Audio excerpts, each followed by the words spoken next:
boat in my driveway on the grass. And some citizen. And I've come home and had my water turned off.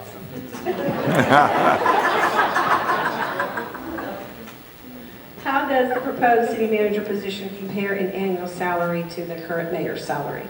How much money is proposed to be spent on a city manager's salary? I think that would be set by the council, and that would be something they would have to decide before. I think the other thing I would say, Mayor, is that OML also does a salary survey every year that you can take a look at, so that it's an independent look at what the salaries are.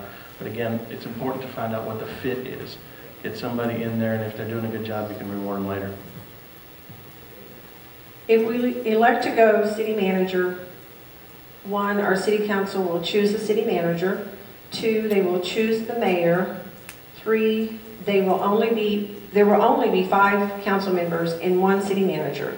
The citizens will not get a say in how our town is run, right? No, you can have 5 council members, 7 council members. If you go charter home rule, you said how many there are. They still elect them just like they do now by ward. They can even elect the mayor if they want. Glenpool, they have a city manager, but they have a race for their mayor. So, And that's in the charter. and Shawnee does also. Yeah. I was just going to say, and then the citizens, like, our mayor is elected at large. His term is 2 years, but our council members are 4-year terms. So, and they are elected by ward, so only the people that live inside city limits in those wards get to vote for those particular people. But then those people inside that ward, if you have a problem or issue, you go to your city councilor. And then, it gets discussed, and most of the time it gets discussed, and it comes before the entire council and then before the city manager. And that answer leads right to this very last question. I would like to know who actually lives in the county and who can actually vote. Show of hands. Just reading the cards.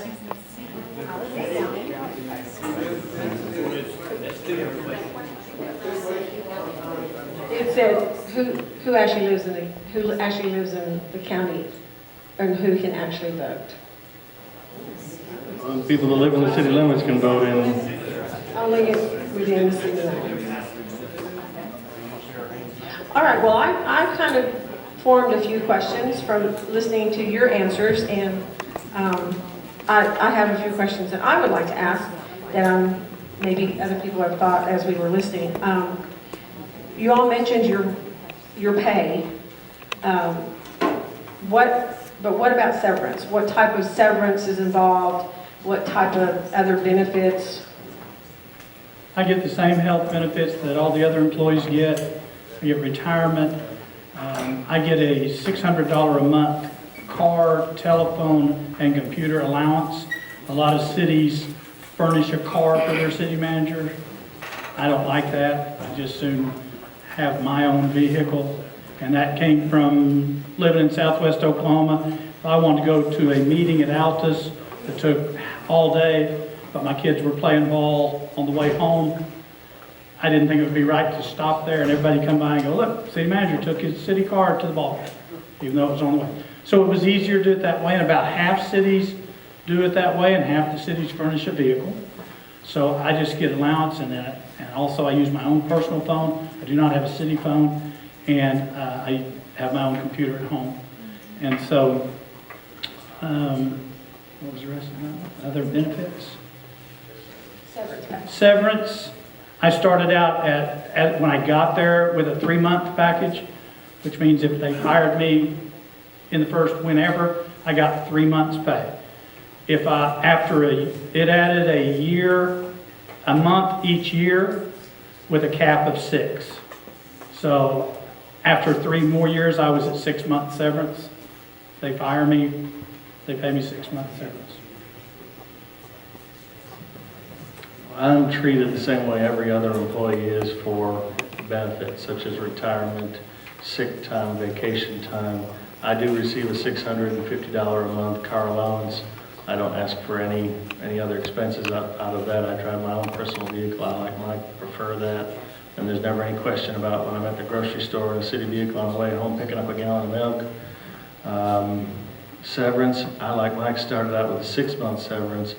I did not get a raise for several years there because Shawnee was not doing well, so I asked for them to add some severance time to it at no cost to the city. I get up to 12 months if, based on every year of service after the 6 months. So right now I'm at 12 months because I've been there for 5 years. My severance is the same as Mike's. It started out at 3, and then for every year that I was there, it added a month. Up to the 6 months, I have a $700 a month car allowance. I drive my own vehicle also. City pays all health insurance just like they do for the other employees. In Collinsville, we pay 100% for the employee and 85% for all of our employees and their dependents. What else? Sick leave and everything else is the same. I receive the same benefits for retirement as general employees, sick leave accrual, vacation. I had a car allowance versus furnishing a car, and that's really sort of dependent upon the community and the negotiations with the manager. Some managers prefer a car provided to them versus a car allowance. Some managers prefer a car allowance versus a city provided car. Then I received a $100 a month technology to be able to provide for cell phones, and then we converted that from the city of doing cell phones and providing those to employees to doing an employee phone allowance.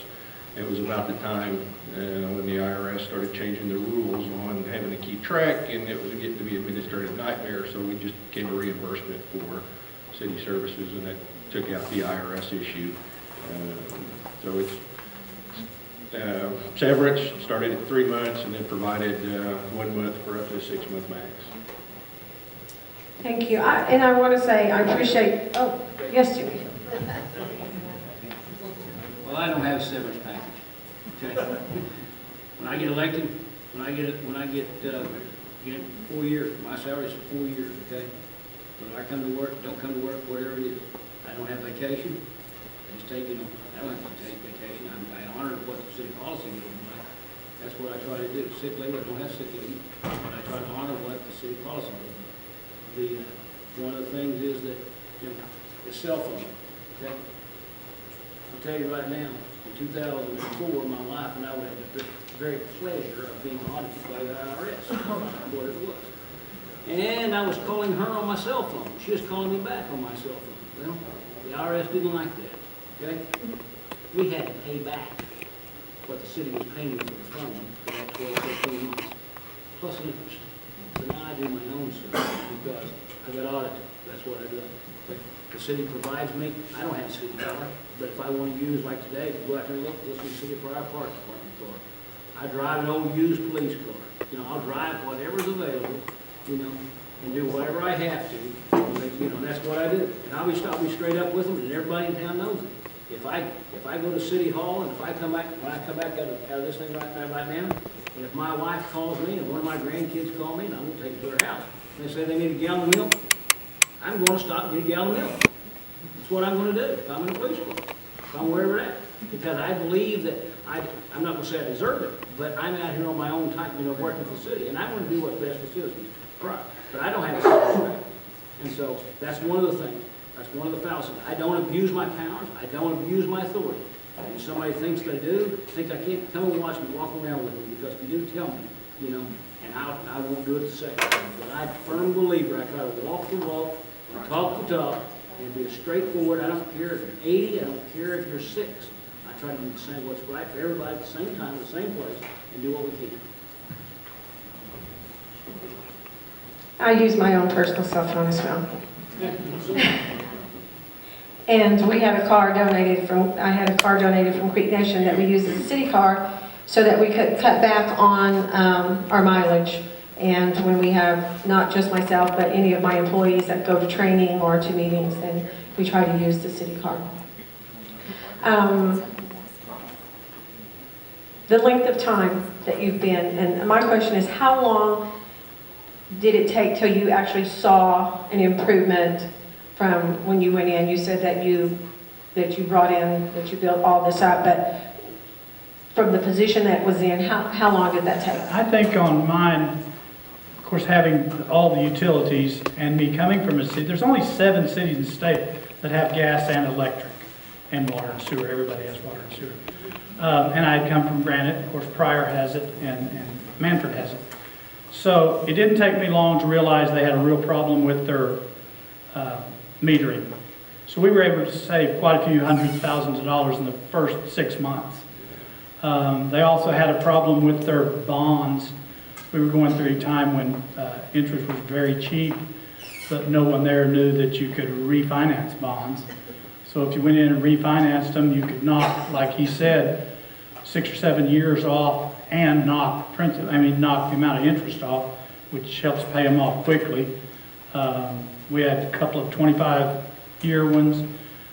We got those down to 8 and 11. The 8's paid off. Have about 3 years left on the other one. They'll be completely paid off. So that happened very quickly. They were using a consulting firm to buy natural gas because no one in-house knew how. The previous city manager didn't know how. And they were paying $44,000 a year for that service. I stopped that in 30 days. I had to give them 30 days notice. So I was making 60, but I had saved them $44,000 the first 30 days on one consulting thing they were doing that didn't need to be done. I bought natural gas for 9 years in Granite. So it's pretty immediate.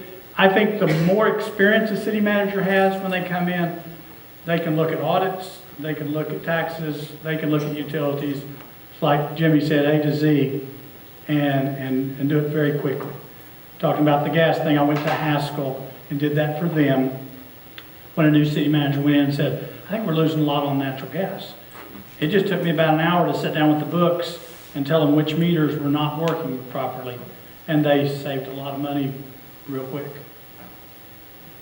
Real quickly, I started in Shawnee in February 2009, realized I had some department head changes I needed to make and went about making those, and that was a little rocky. And then all about 2010, the crash hit us. So we basically were like the MASH unit you watch at 10:30 at night on your television. We were just, every day it was another incoming shell. And so we just basically tightened our belts and hunkered down until about August or September, and then started to come out of it. So I don't feel like we really did anything except like Pam, no layoffs.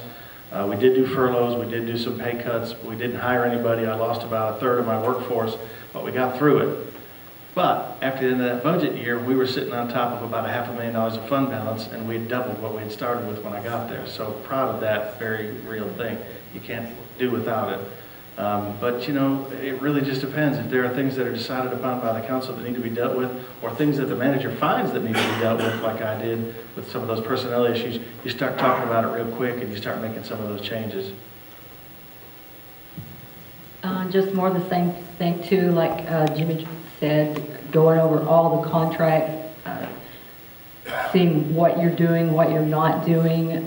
One thing that Collinsville does, we dispatch for limestone fire, which is a volunteer fire department, not, that's inside our district. So that brought in extra income, but then going through everything, and it was tedious, but it's just something that has to be done when you get there to see where you are so that you do have a starting point. And then just building your whole culture of what you want, you and your council want your city to be. It's going to be dependent upon the city. You might be able to come in and you find something right away and you can take advantage of that. If it's some priorities on getting some grants, depending on the grant cycle, that might be anywhere from 8 months to 1.5 years before you realize the functionality of that to be able to get that in place, because you've got to create that. Creating the strategic partnerships might take a little time. So it can be as soon as 30 days, and then it's ongoing, because the manager never stops looking at improving. He never stops working with council to establish those priorities on being able to achieve better results for the services of delivery. When you say, is there a cost savings? Well, if you can enhance the service that you're providing to the citizens for the same amount of dollars, is that a cost savings? If you go into this thing thinking that I've got to save X amount of money in 30 or 60 days, don't go into it because you're going to fail. You got to go into this thing just like you do with a kid, like my grandkids. You got to go into this thing one step at a time and try to figure out where you want to be in 6 months, 12 months. You got to have goals and objectives. You got to be the leader in me. You got to be proactive. You got to be proactive. You got to look for ways. You got to sharpen your own saw. Because what does that mean? Look at new ways of doing things. Be proactive. Do that way and work together as a community. Collaborate. Don't be afraid to fail, because you're going to fail in some ideas. But get the community back together and say, hey, but in 6 months evaluate, 30 days evaluate. But don't go into this thing thinking, I'm going to have this, I'm going to pay for the salary in 60, 90 days. If you do, you're going to have the wrong attitude. It goes in with, you got to have the right attitude, you got to have the right goals and objectives where you're going with this thing, and you'll get there. But it's just a matter of mind and getting it with the right mindset. Jimmy, I want to thank you on that one. Another thing real quick, he said collaborate. You know, you got to get outside the box, and there's other cities around. And I know they're Friday night football foes, but you have to work with them. And we got a grant for a sewer camera, a REAP grant of about $25,000 for a $40,000 camera. I called Pam at Collinsville, LZ at Cleveland, Yale, Oilton, and Drumright. Said, I'm going to get this thing. Y'all don't have to buy one. We're going to use it 5 times a year at the most, 360 times a year, days a year it's going to set. You come over, take the training from my guys. I mean, it's very, very state-of-the-art. And you can use it. Cleveland's came and used it before we used it. Same thing with the limb chipper. Same thing with the sewer cleanout machine. Same thing with our bucket trucks. Pam and I have known each other for about 25, 30 years now. Back to Mangum. Mangum was 13 miles from Granite. When I became the mayor and then became the administrator, Pam, her police department was in with the sheriff's department because they were the county seat. And you all did all the dispatching for the sheriff's department. Well, then I looked up and said, why am I dispatching? So Pam and I sat down and I said, we'll dispatch in the day because my utility guys still have the old, radios. And when we leave at 5, I'll let just the girls in the office dispatch. We'll turn it over and you all take the calls and dispatch. No problem. After a little while, we got cell phones for all the employees. We did away with dispatching. Every call that came in to our emergency, police, fire, or ambulance was picked up at her dispatch. She did sheriff, she did her police department, she did my police department. We couldn't figure out why 3 agencies within 13 miles of each other needed 3 sets of dispatchers, 3 sets of equipment, 3 sets 24 hours a day, 365 days a year. We paid Pam a little bit, saved us a lot, didn't hurt her. She didn't put on any more people. She maybe got 10 calls, 15 calls a day, not even 1 an hour. But she got more money to get better benefits and better equipment and better service. Let me kind of rephrase my question a little bit, because I know that it's something that I've heard from the citizens. From the time that you got in, and I'll start with Jimmy, from the time that you got into your position, how long did it take you before you actually saw? I mean, you're saying 3 months or what? 14 months, 12 to 14 months before I started. It took a whole year because I looked at it on data. 12 to 14 months, to be honest with you. 12 to 14 months. 12 to 14 months is what it took me, because I wanted to make sure where he's going, because you may be good this month, you may not be good that month. So I'm going to say overall, it took 12 to 14 months to see if my procedure policies and so that's what it took. For me, granted, it was kind of a different deal because I was the mayor and on the council for years before I became the administrator. So I already knew the players, I already knew how it worked and things like that. When I went to Manford, it didn't seem like any different to me. I just had 4 different girls in the office, different public works guy, and I just had a different desk. I mean, I didn't think there was any transition whatsoever. I learned everybody as quick as I could, figured out who did what and how hard they worked, and the transition to me would be no different. I mean, I understand a school superintendent may leave here, or a coach, or somebody like that, or a police chief, and go to another town. There's still going to be the police chief there, there's still going to be the city manager, there's still going to be the superintendent. It's just a different town. There are some nuances that are different, but it isn't a hard transition at all. And Shawnee, like I said, it was 18 to 20 months. We came in, I had some departmental things I needed to deal with, and then all of a sudden the economy tanked, and we just basically had to tighten our belts and get through it. In 2 other previous positions in a small town, probably in 6 months, I built up about a half a year's worth of fund balance simply because the money wasn't being managed well. They were buying things at places they didn't need to be buying, and buying too much of it for those 19 employees. At the first one, I came into a situation that was so bad that they were so overspent the first year, they dipped into all their reserves, and all that needed to be done was somebody just needed to say, whoa, wait a minute, we're going to watch how we spend this money. And I watched how everything that was $100 or more was spent. And so again, we managed to save money pretty quickly, probably within 4 months. In Collinsville, when I got there were no reserves.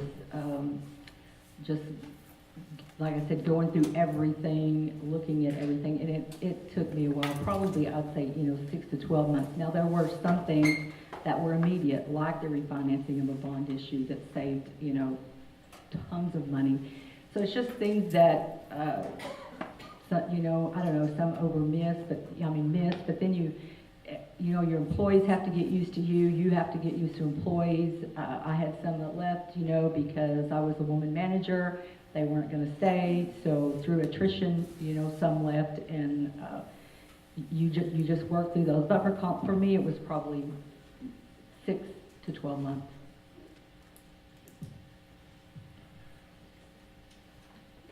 For when I started in Muskogee, some of the it was more operational changes than it was cost savings. And it was an allocation of how we are identifying where we're spending our money.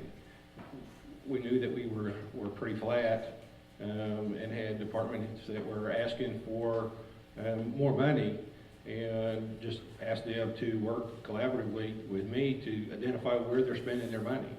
When I sat down with the budget, we were transferring probably about 7 to 12% between line items, because they were going over in line items.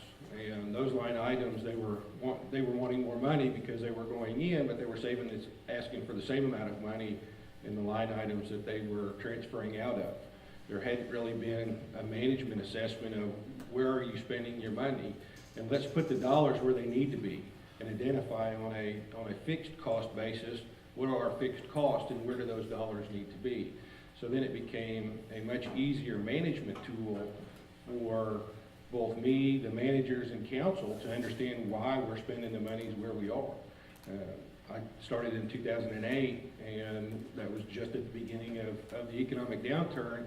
So by year 3, I had to shave $1.5 million out of the budget to be able to identify where those are. We were able to do that through recognizing where our dollars were just not being spent on carryover, that we could take those out. So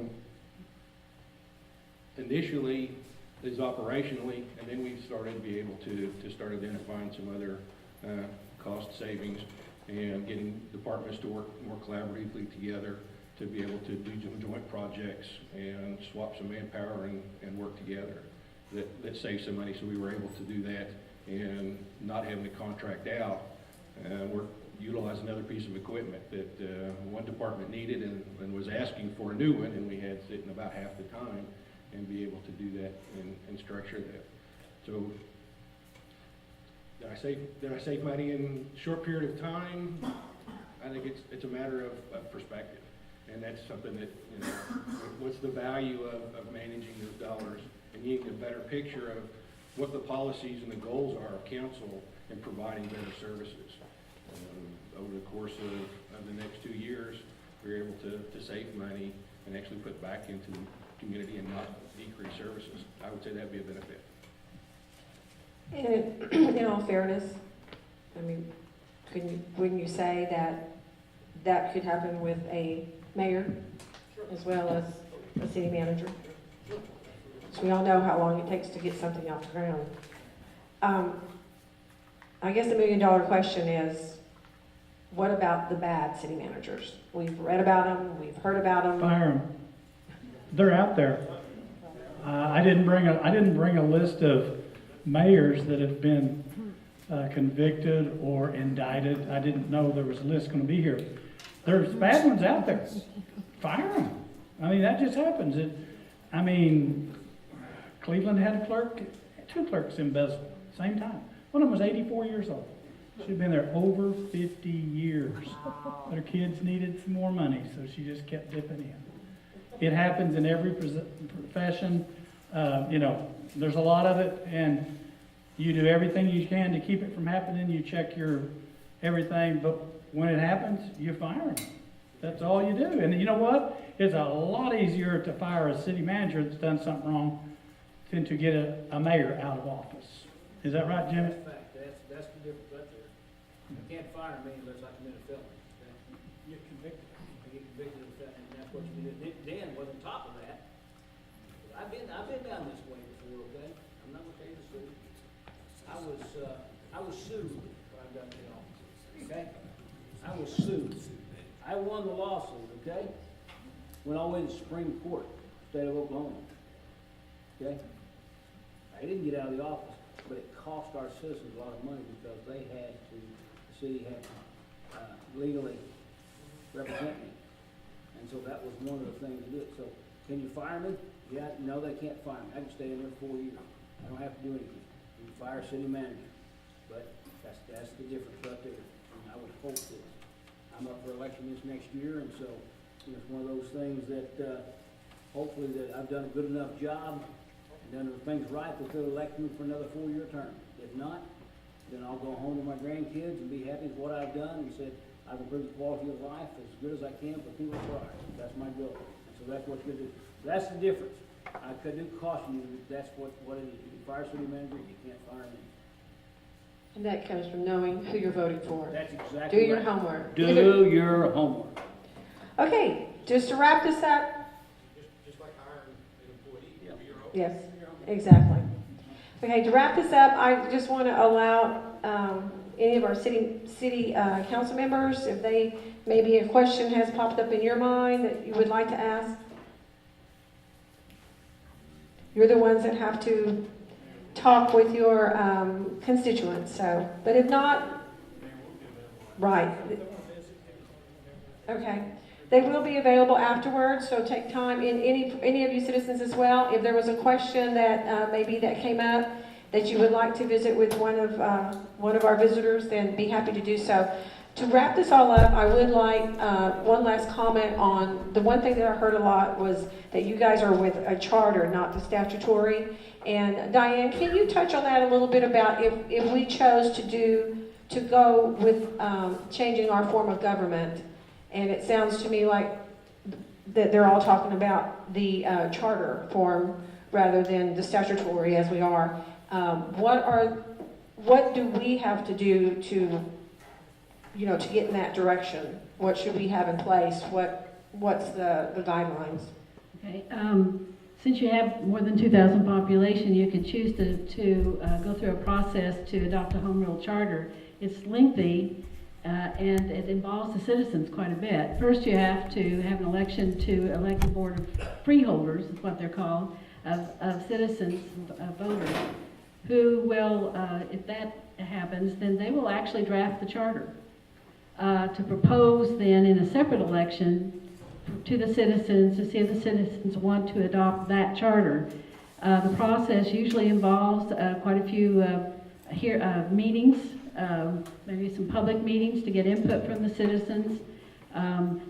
As we pointed out, if you did not adopt a charter but wanted to change your form of government, you would have to follow to the letter the way the statute set up the form of government. But you can redo it any way you wish under a home rule charter. So a lot of it has to do with what do you want and what will the citizens approve. We've used Altus as an example several times this evening. Several times they went to a vote of the people to change their form of government, and every time it failed because there were aspects of their form of government, which is the same that you have, that they wanted to keep. One of which was to continue to elect the clerk, the treasurer, the marshal, which would be the police chief, and the street superintendent. So finally, this year, a charter was proposed because of input from the citizens and their past experience to keep those positions elected and still go to a council manager form of government. You can change which positions are elected, but all of that is part of getting input from the citizens and building a consensus among the citizens about what should be in the form of government that the charter would adopt.